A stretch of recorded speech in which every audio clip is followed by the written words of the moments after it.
Not to fall. Make sure that you don't fall. You do not fall.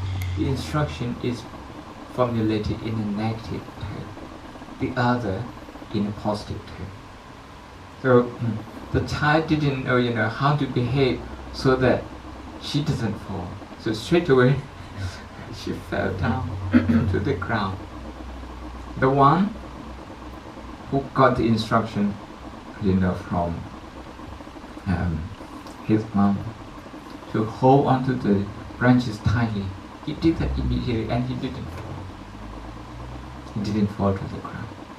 It's a lot more difficult to digest the information in negative terms. Our psychology has the conditioning to reject it, even if it's good for us. If you give me a bitter medicine, I know it's good for my body. I know both my mind and my body will reject it. I have to try very hard to convince myself that this bitter pill is good for me. So today I'm going to try to put anatta in positive term. Anatta is put in negative term. Na atta, not atta. Not atta. So today I'm going to try to put both atta and anatta in positive terms so that we understand this.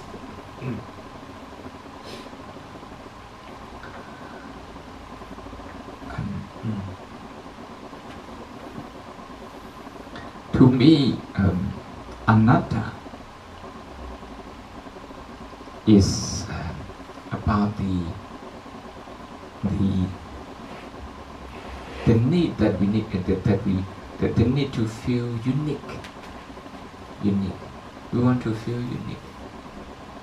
Who we are, what we have gone through, what we have achieved, what we do. We like to feel unique. If you tell me Venerable Dhammasami is very busy now, he works very hard, I'm very pleased with him. Because I feel so unique with what you say about me. You see? Very unique. And that unique feeling is atta. That unique feeling, unique attitude puts me in a very vulnerable situation. Because I see myself as being different from other monks. I see myself as being different from other scholars. Not one of them, okay? You like to feel that you stand out. So unique feeling like this. Sometimes we try to feel this unique feeling, the desire to feel unique becomes a habit, and it becomes a conditioning factor in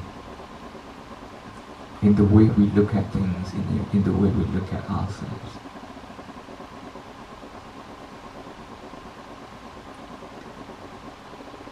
Before you go to work, when you dress up, when you look at your hair, you look at your clothes,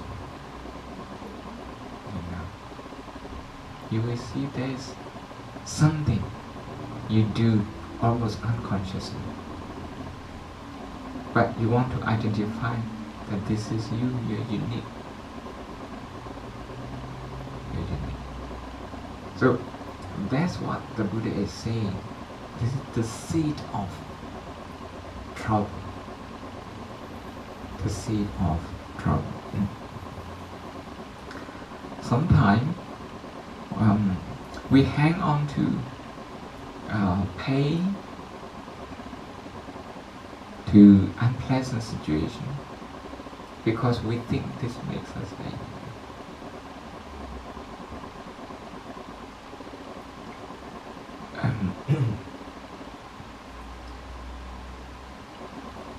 is difficult to let go of the past, because we look at that and we feel in some way proud of that pain. In some way, it may be ironic to make this statement. Some form of delight in that. Some form of delight that we happen to be the person, the person who have gone through this particular pain.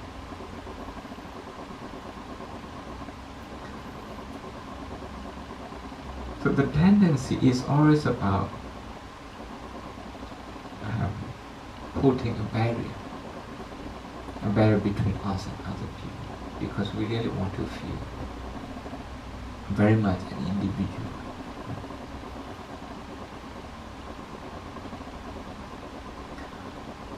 Same with our success.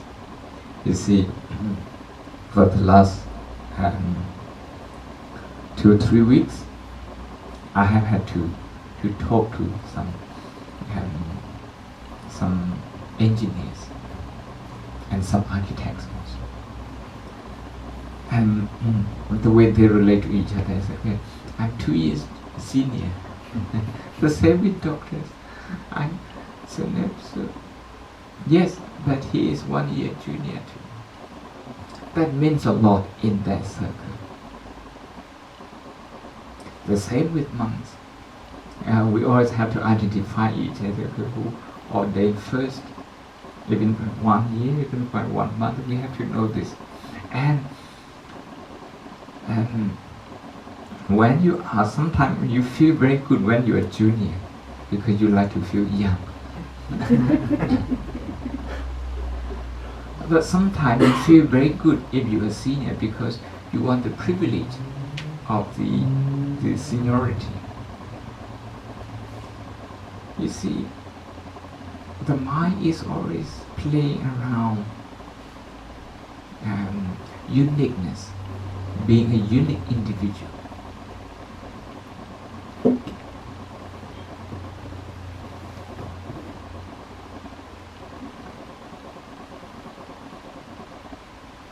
To put it another way, feeling unique means I really don't want to share my experience with you. I want you to recognize this. Something that's really mine. I have been to that restaurant. Have you been there? If you haven't been there, I tell you, it's like this. You see? Now, I stand up among people, among the restaurants eaters.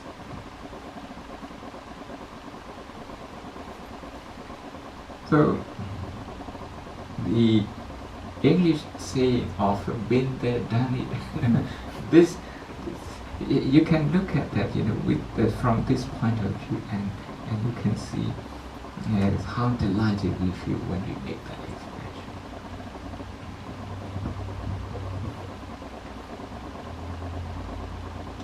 So anatta is about sharing.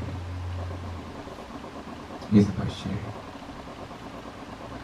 It's about sharing the pain when you have pain. When you have pain, I used to tell some people that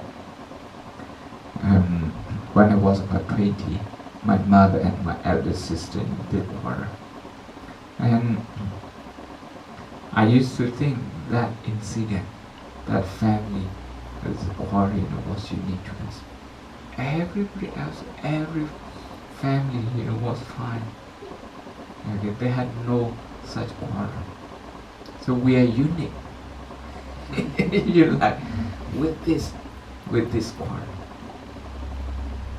Because of that, I felt very embarrassed talking about this. I felt really embarrassed. And whenever you talk about this, I became defensive. My mother certainly became defensive. My sister certainly became defensive. because we all thought the problem was unique to us.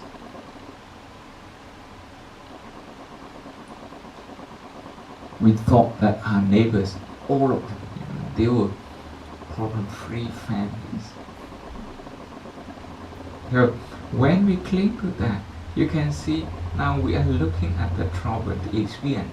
We are looking at the experience with Atta, with the eyes Atta. But at some point, when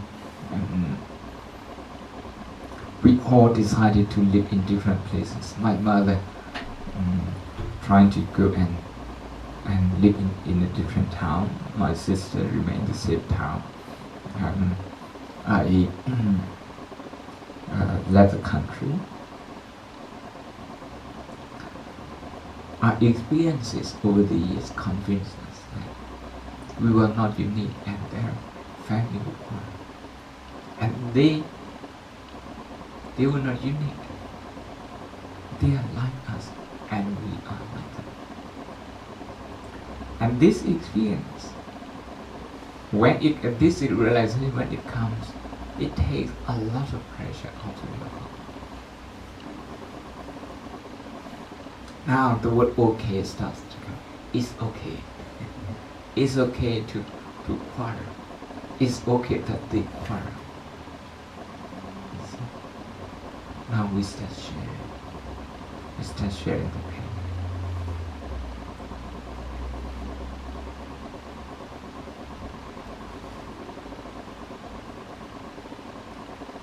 When we start sharing the pain, now we feel very relieved. This sharing is still very artificial.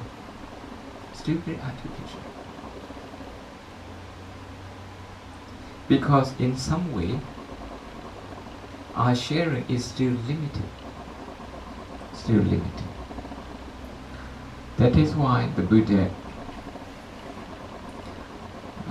teaches us to expand our ability to connect with the pain, to expand it first within ourselves, in our life. We can only connect with our own pain on certain occasions, and we have to try to expand this so that we can connect with pain in our life.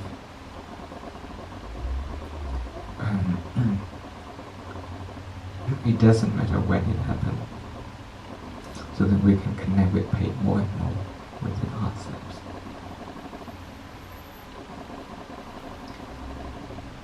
After that, we try to connect with the pain of our family members.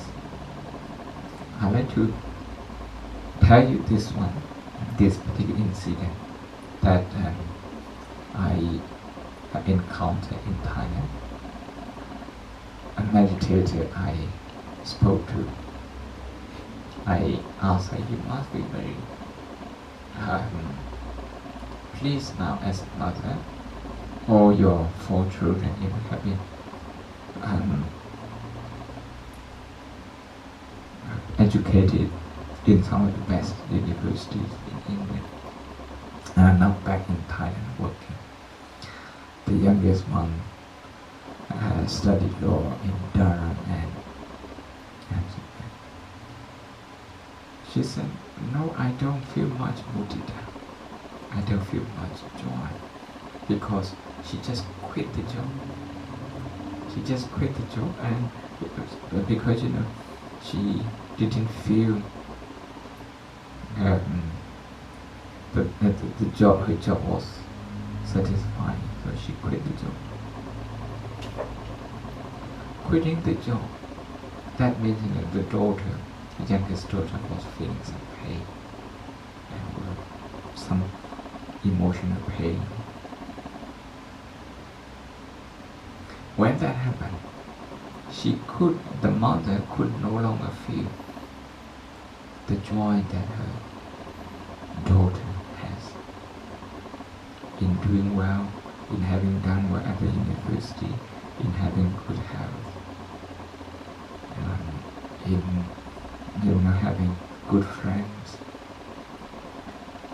forget all those, and her mind was totally consumed by the fact that her daughter has just quit the job.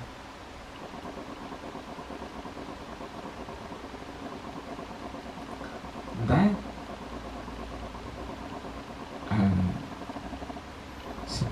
this situation in which the mother is overwhelmed by one particular incident, that means she cannot connect with general pain. She cannot connect with the pain that relates to her own expectation. She expects the daughter to be in job, and the daughter instead quit the job. And she can relate to this pain, but not other pain. Meaning, this pain is linked to expectation. It's not the understanding of life in general. What I'm trying to say here is that at that moment, her anxiety puts up a barrier so that she can't even feel her own pain. She can't even feel her own daughter's pain. I can put it in a more in an even easier term. She cannot share the pain of her daughter. She cannot share it.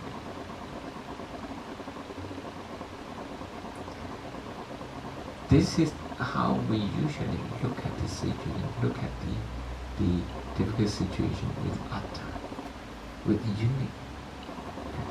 Because we just want something, and we want it so much for ourselves, we forget other people.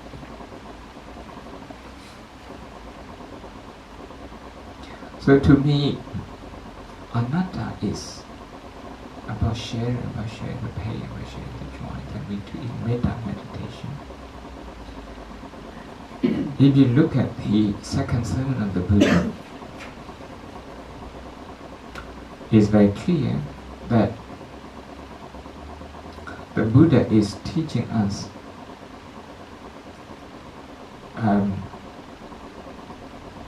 how to look at our experience in a way that we no longer feel unique,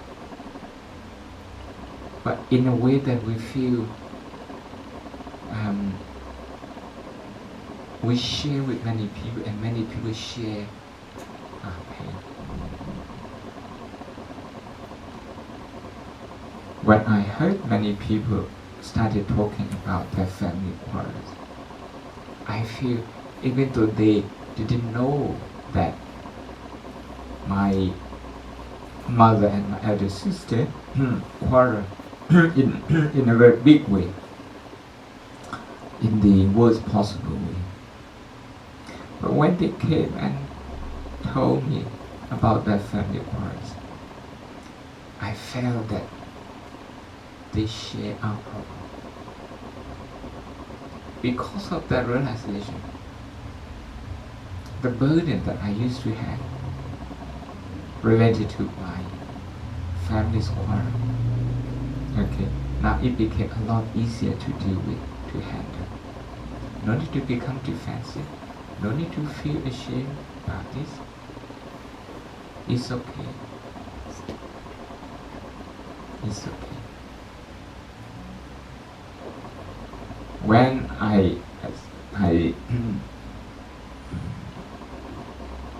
12 years ago, when I was diagnosed with laryngitis, my GP here in Jericho, that's St. Anne's College GP, he said, this could be cancer. At that time, I felt so unique with my problem. I didn't see that this problem might happen to other patients. It never occurred to me for the first few days. It didn't occur to me until I went to see a consultant at the John Radcliffe Infirmary, now closed. It's part of University Hospital. The doctor, the first thing he told me was, this problem is common to teachers, singers, and visitors. When he told that, a big relief. There was a big relief in my heart. You see, I have been learning meditation, practicing meditation for many years until that point. But sharing, we don't do very deeply. So when something hits us,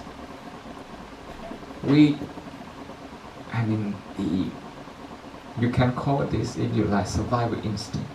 The survival instinct kicks in and tries to convince us that this particular pain is unique to us. And I was asked to see another consultant.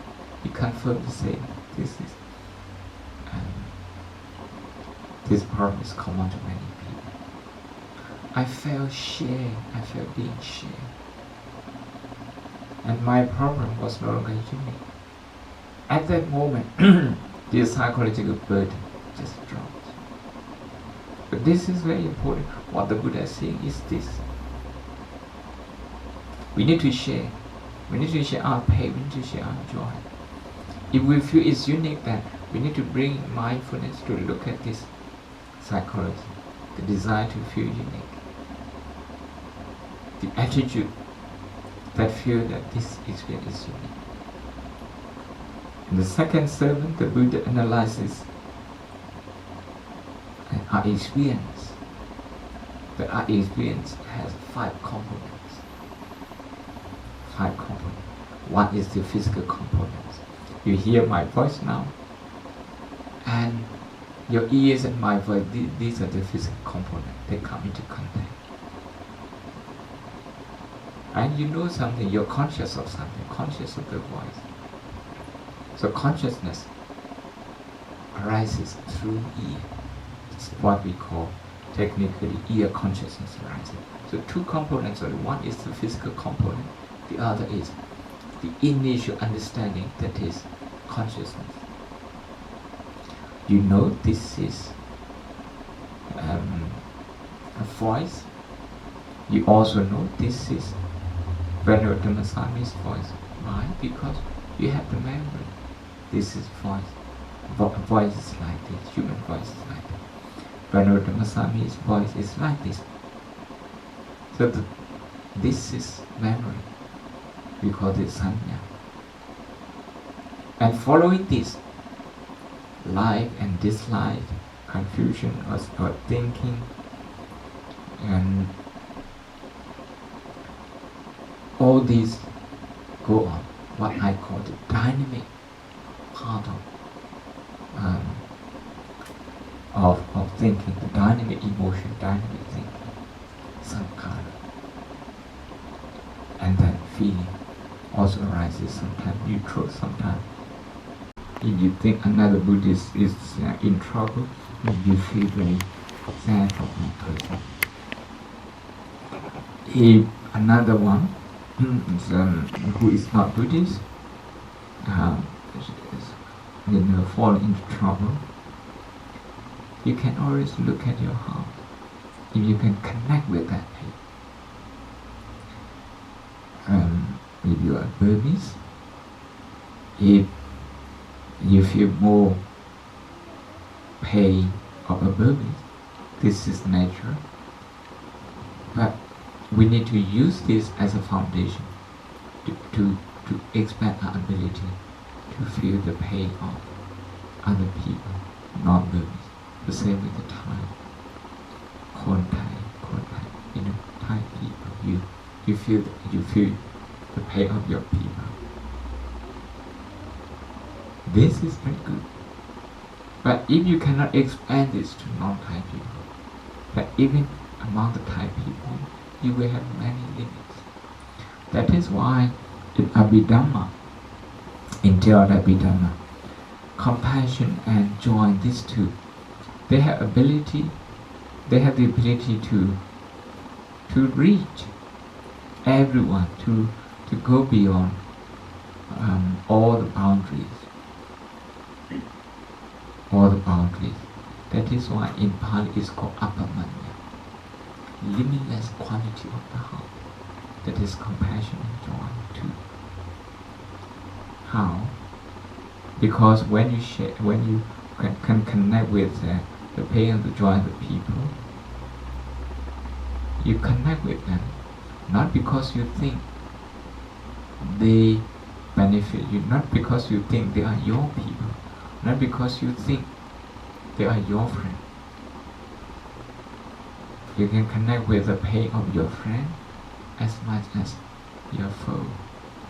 The people you know as much as the people you don't know. So if you can connect with that pain, you can share with their pain and their joy to that extent.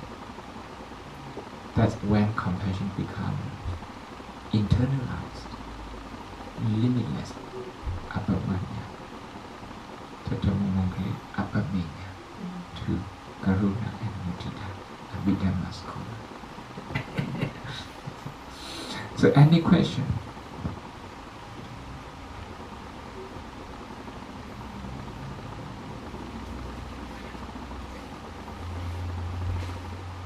So you're basically looking, whatever happens is generic pain, generic pleasure. If you stop personalizing things, then you become universal. When you're meditating, when you feel the pain, you say, note pain, just the noting of it, generalizing, you don't say, my pain. You just say it's pain. And that pain, however, it cuts you out from feeling the pain. If it's against laws, it gives you a chance to link with other pains and with joy and compassion. So these emotions and these things that happen to us are basically universal. It's experienced for all of us. So only personalizing this is cutting us off the feeling. True. I use one word. I have talked about this in Bangkok. I use the word universalizing our experience. And this is what Anatta means. The sharing, the survival instinct means we have to fend for ourselves. We have to fend for ourselves, and this is necessary. But sometimes we do this because we do this very well. Sometimes we overdo this and at the expense of our own welfare and well-being. And the Buddha is pointing this out. As a human being, we have the ability to correct this, to make things balanced, without losing the ability to look after ourselves, meaning the survival instinct will still be there.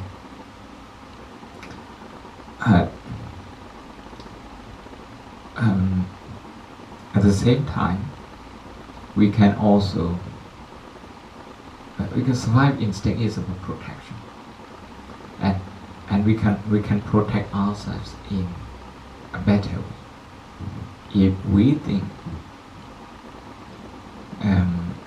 if we see that our pain and joy, they are shared by other people. Usually, if we don't train the mind, when you think our joy, our pain is being shared by the people, then people actually feel very bad because they no longer feel unique, and they feel they are losing something. You feel unique because you think now you have got something. You are somebody. when you feel unique. And when one of those things, one of those, this is the universal way. When you say one of those things, one of those people, when you say this, some people take it in a negative way, that yours is not as valuable. But what the Buddha is saying, that we need to train the mind, we need to reassure the mind that feels insecure when we have to share. When we have to share our pain, when we have to share our joy. The insecure feeling, the feeling as if that we are losing everything, including our own identity, our place in this society, in this universe.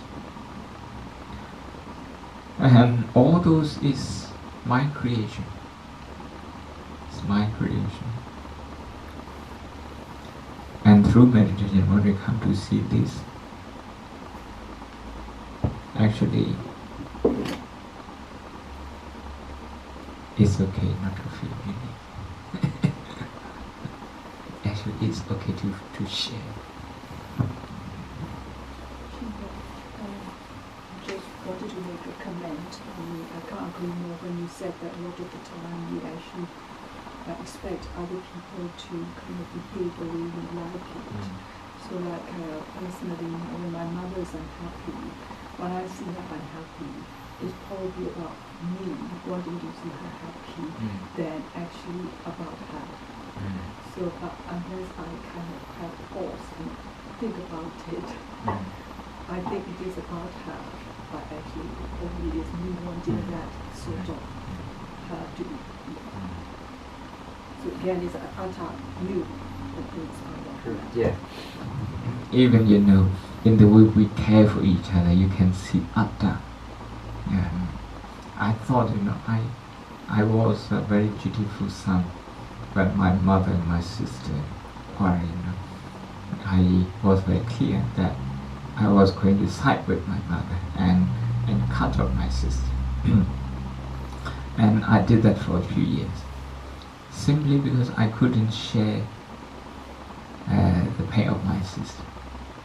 I couldn't share her point of view. When we talk about point of opinion, there will be differences.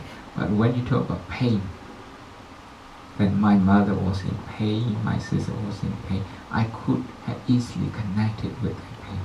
But instead of looking at the pain, I was looking at the opinion, I was looking at right and wrong, what was right and wrong. We care so much about right and wrong. See? When the Buddha talks about the Four Noble Truths, the first, he talks about right and wrong. In the end, the fourth truth, Magga, that's the path, when he came to that. But the first one, he only talks about pain, dukkha, that's pain, the truth of pain. So if we can't connect with the pain, if we can't share with the pain, if we talk so much about right and wrong, so we may as well miss the point. All we need to do is to mindfully connect with the pain of our parents, our siblings, our friends. When we connect with their pain, the pressure within us is relieved, and we will no longer put pressure on them if we are not under pressure ourselves. We are capable of putting pressure on us. I put a lot of pressure on my mother, on my siblings, because unknowingly, I was under pressure myself, and I wouldn't know. I wouldn't know that at that time. I wouldn't know, because we look at a situation in a very personalized way. I want this, and you have to do this, you have to see this. That's the way I see it. But it's very difficult for them because it's still you have to go to the doctor and deal with the practicalities of it. So if my daughter is ill, I have to look after the children. I can feel her pain. But because you still have to deal with life and things that happen, this is why you constantly be personalized, because basically when it comes to sort of practical things, you have to deal it. So it's only dealing with emotions. And it's sometimes so difficult to divorce them from whatever you have to do. The emotion and then the practicality. It's so difficult.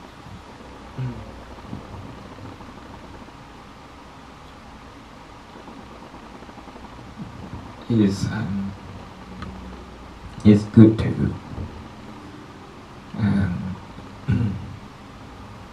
to sit down from time to time and to go over the same experience again. Now, and through our mind, something that we have to do in a rush, under pressure, time pressure, resource pressure, human resources. So when we talk about pressure, it comes down to, in Burmese you call Gana, Gana. In English, time and space. Pressure of time, pressure of space. Space includes the amount of resources. And this time and space, when we talk about stress, pressure, stress and pressure arises due to the way we relate to time and space. Time and space. The time is not enough. I have to do this. I have to do this. I have to collect kids, from school, and I have to be there by 1 o'clock. I have to be there by 2 o'clock. Like this, and all these, they create pressure. And whenever we talk about deadline, stress comes up immediately. You have to send in, if you're an academy, you have to send in your synopsis by this deadline, your paper by this date. There's always a deadline.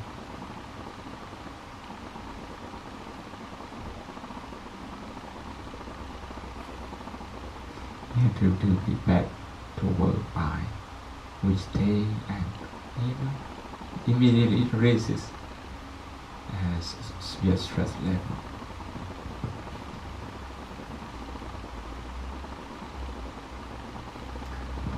In dealing with the practicality of the day, there are many things that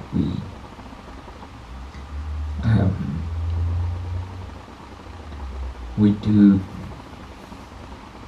Sometimes we can do better if we can manage our emotion better. We can manage our emotion better.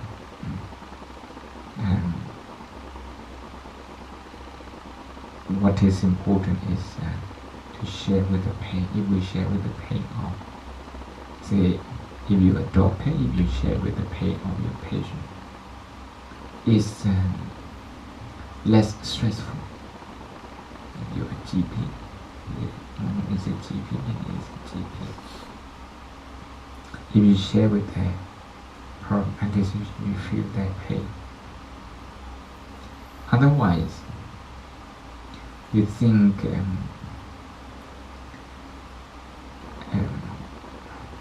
you have to. Otherwise, you're working without connecting with them as a human level.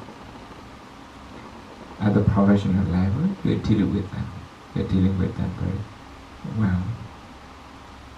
But at the emotional level, at the end of the day, you feel very exhausted because you can't connect with that pain.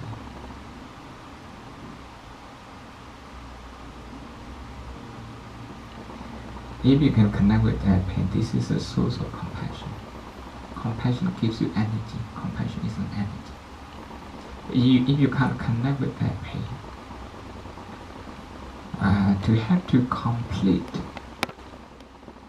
a day's work, to complete a paper's work that the government requires you to do. As all these